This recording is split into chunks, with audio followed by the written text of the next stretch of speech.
America is dying, everyone, and there's no way around it. When we look at data from the US Census Bureau, we can see that each and every year, more and more Americans are dying, just as fewer and fewer are being born, and this is leading to catastrophically low levels of population growth, all the way up to 2020, where we actually registered the lowest population growth year on record in 2020, according to US Census Bureau estimates. As you could guess, this is very bad news for both the US economy more broadly, as well as the US housing market. So what I'm going to do in this video is give you guys the cold hard data on the US death crisis. We're going to evaluate just how bad it's gotten, how bad it will get, and I'm going to show you guys the 5 cities where it's worst. And these are the ones where if you're a home buyer or real estate investor, you're probably going to want to avoid buying in these places, because I don't even know if they're going to be around in 10, 20, 30 years with how their demographics are trending. And I just want to address the elephant in the room before getting into this video, and that's that death is a very uncomfortable topic. Not a lot of people like talking about it, and that's why you see this issue largely get swept under the rug. There really isn't another YouTube channel out there or news outlet out there really talking about America's death crisis. But this channel is about bringing you guys the cold hard data, no matter how uncomfortable the conclusions may be. So that's why I'm making this video. That's why you need to watch this video if you're someone who's a home buyer, real estate investor, trying to better understand the situation, both in the short term and the long term. So without further ado, let's get into it.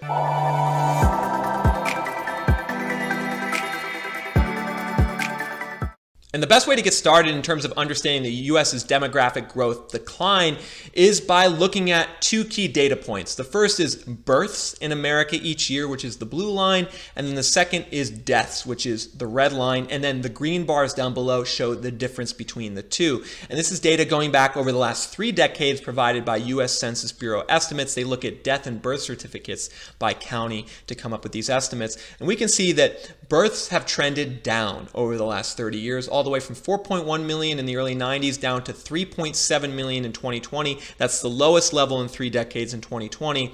Births going down by themselves might not be a big issue, but in conjunction with deaths going up, in fact, deaths surging over the last 30 years from 2.1 million deaths per year to 3.1 million, means that we're in a demographic crisis in America. And the result is these green bars, the difference between births and deaths, the natural increase in the US population has fallen off a cliff over the last decade.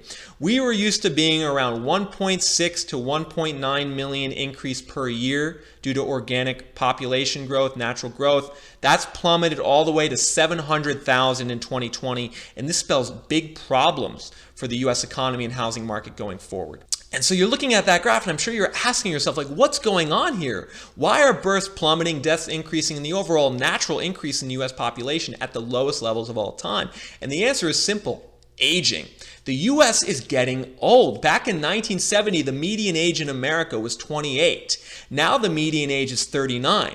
Over the same span, the percentage of seniors 65 plus of the total population has increased from 10 to 17%.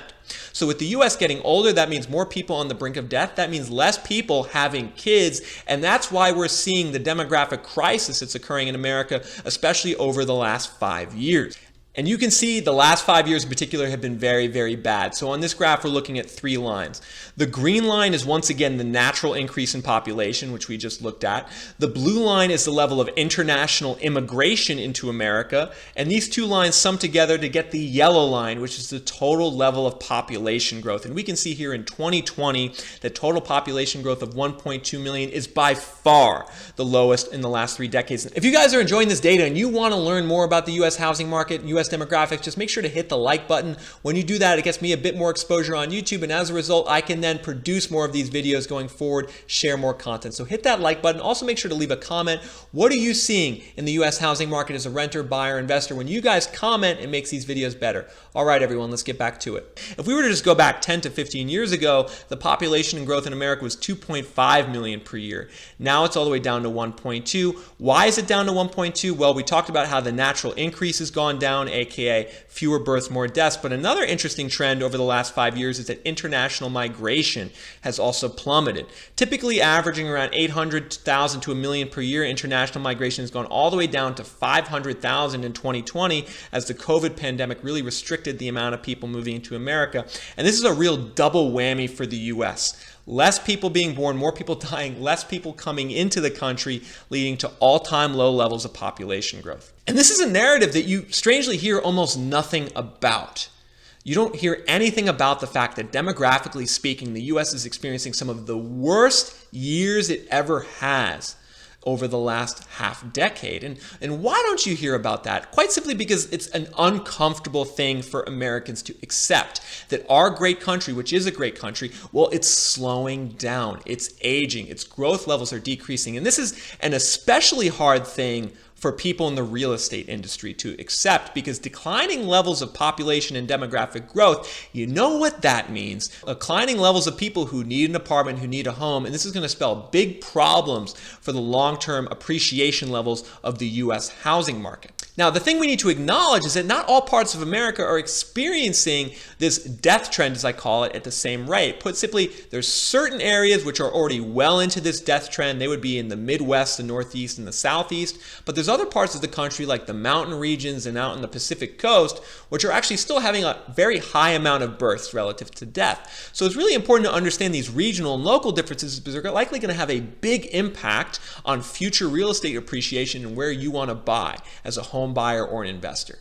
And you can see these regional and local trends outlined very clearly on this map, where we're looking at the 300 largest metro areas in America. And you can think of this actually as 300 different housing markets we're looking at on this map. And we're looking at them on the basis of how many births are occurring to how many deaths are occurring from 2016 to 2020. This is data that comes from the US Census Bureau. And I really want to explain the color coding to you guys. It's really important that you understand this. The bluer the metro area, the housing market looks, the better in terms of more people being born, fewer people dying, more organic population growth in areas in blue. That's in comparison to the areas in red, which are worse off. More people are dying in the areas in red than are being born. These are the parts of the country that are leading the death trend in the US. So if we look, we see lots of red in the Northeast and Midwest. Like if we're in New England, all the way from Bangor, Maine, Portland, Maine, Lebanon, New Hampshire, Springfield, Massachusetts, Torrington, Connecticut, Scranton, PA, Binghamton, New York, all the way down to Pittsburgh, Pennsylvania, Youngstown, Ohio, Charleston, West Virginia, Huntington, West Virginia.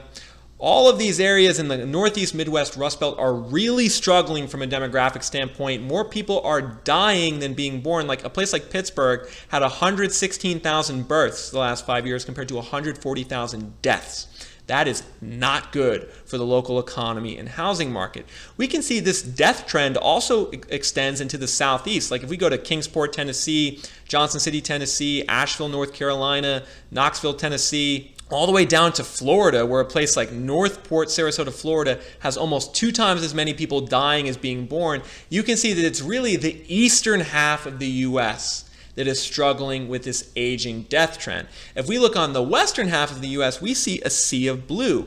All throughout Texas, we see birth to death ratios like in Austin of 2.3, San Antonio of 1.8, Houston of 2.3. If we go up to Colorado, we see Denver's 1.8. Salt Lake City's 2.5. If we go to California, Fresno's 2.0, Riverside's 1.8. Seattle's 1.8. So the western side of the US is much younger, is still growing its population organically, while the eastern side of the US is in real trouble as far as organic natural population growth. And these areas in the Northeast, Midwest, and Southeast, they are struggling by and large economically because of these demographic issues. I mean, think about it. Death is not good for the economy. When someone dies, they go from consuming goods, spending money on food, clothes, and occupying a housing unit. They go from doing those things to when they die, all of a sudden, not. And that's a form of economic contraction, death is. And it's really important to understand that as the U.S. population continues to age. Additionally, when babies are born, that's a form of economic stimulus. All of a sudden, parents are now spending $20,000 to $30,000 a year into an economy when a baby is born. So when you combine higher deaths with lower births, that's a big problem for your economy. And that's why so many of these areas in red on that map are struggling economically over the last 2 decades. And you guys can see that represented on this graph where we're comparing birth to death ratio from 1996 to 2001 to job growth from 2001 to 2021. So how did birth to death ratio in the 5 years in the 90s explain the next 2 decades of job growth? And you can see there's a very strong relationship between the two. And basically the markets in the bottom left of this graph, Scranton, Pittsburgh, Buffalo, Cleveland, Springfield, these markets have struggled. Why have they struggled from an economic perspective? Because their age demographics stink.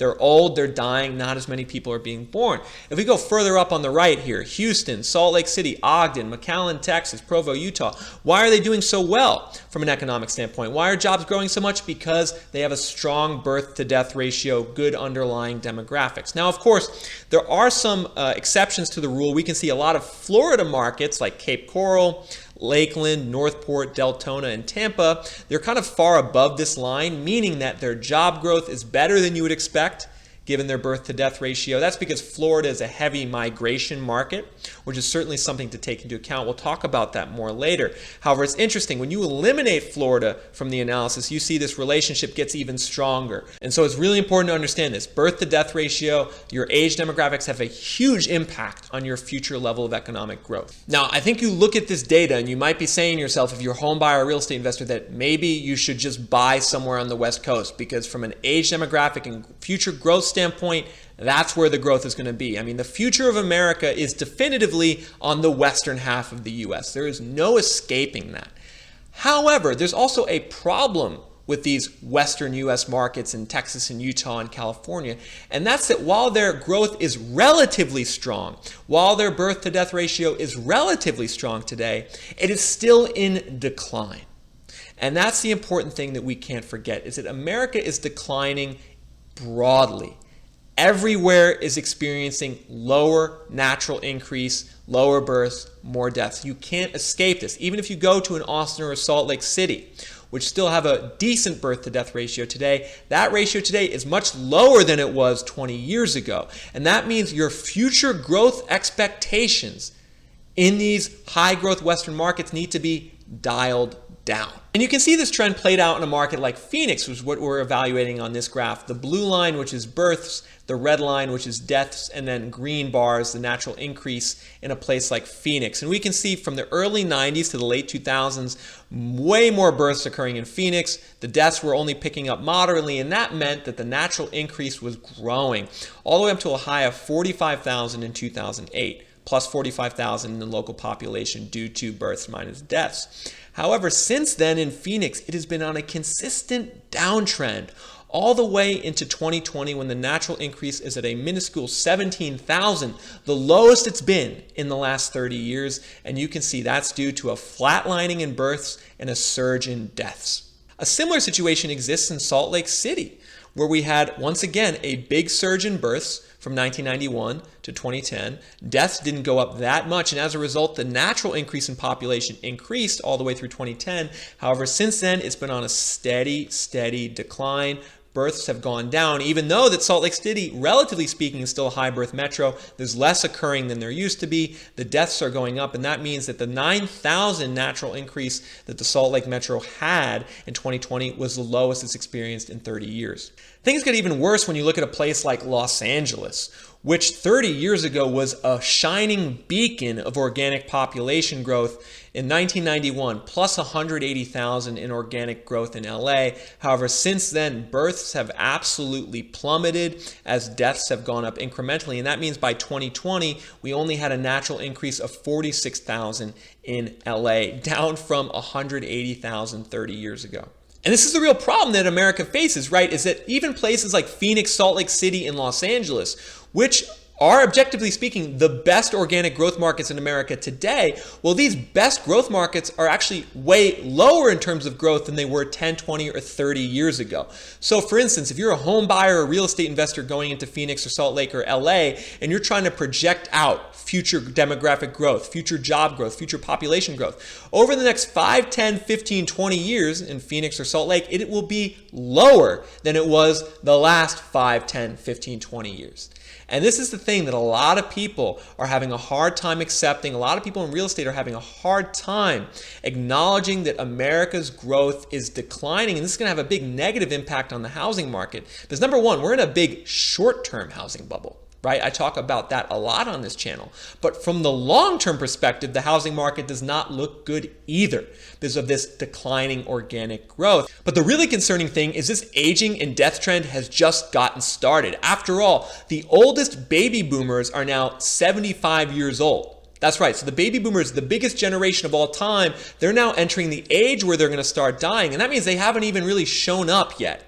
and these elevated death figures that we're looking at, well, you can bet over the next 5 or 10 years they will start showing up in the death figures, and that means this problem is going to get a lot worse. Another thing to think about is that life expectancy in America, after increasing for decades, plateaued in 2010 at 78.7 years, and it's basically stayed flat since then. So life expectancy flatlined, aging is going up. That means big problems for organic growth in America. But there is one thing that could potentially save the U.S. housing market and economy from complete and utter collapse related to this decline in domestic growth, and that is international immigration. Put simply, the more people that move to America from other countries, the more that we could potentially make up for the declining domestic growth rates. Now, if you remember from the chart I showed you in the beginning, international immigration has also gone down over the last 5 years, but that doesn't mean it's going to stay down. I suspect it's probably going to go up over the next 5 years, and that could make up for some of the losses that the U.S. will continue to experience on the side of organic growth and natural increase. But here's the thing. It's important to remember that international immigration doesn't spread around America equally. There's a select few cities and metro areas that get a disproportionate share of immigration internationally into America, and these are the ones that are probably going to have the biggest boost in housing demand and economic demand going forward. And so what we're looking at on this graph are the metro areas over the last 5 years with the most international migration in America according to the US Census Bureau. So it's important to understand about 3.8 million. That's what the US Census Bureau estimates was America's international immigration from 2016 to 2020. And you can see that there's a select few metros that really dominate that international migration list. Number one is New York, 374,000. So nearly 10% of all the international migration into America goes to New York.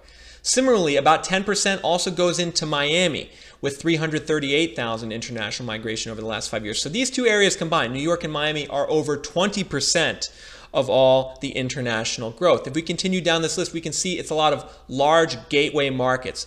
Houston, DC, Boston, LA, Dallas, Orlando, Seattle, San Francisco. In total, these markets account for about 50% of all the international growth in America. So 10 cities equal 50% of all the international immigration. If we continue to scroll down this list, we can see there's some other markets like Atlanta, Chicago, Philly, San Jose, Tampa, Phoenix, Detroit that also get a decent amount of international migration. However, if we scroll down, we see very quickly that the levels are very, very low, like 11,000 in Durham, North Carolina, 9,000 in Oklahoma City, Oklahoma, 6,000 in Charleston, South Carolina, 5,000 in Provo, Utah, 4,000 in Boulder, Colorado. So by and large, most cities in America do not experience any meaningful measure of international migration. It's really confined to the top 10 or 15 cities in the U.S. that get most of it. And so what this means is that if the U.S. does experience a surge in international immigration over the next 5 years, it's likely to be the cities at the top of the list we just saw: New York, Miami, D.C., Houston, San Francisco. These are likely to be the ones that will benefit disproportionately from that international migration surge. And so this is a concerning trend for a lot of parts of America, is that organic population decline is happening in a lot of different places.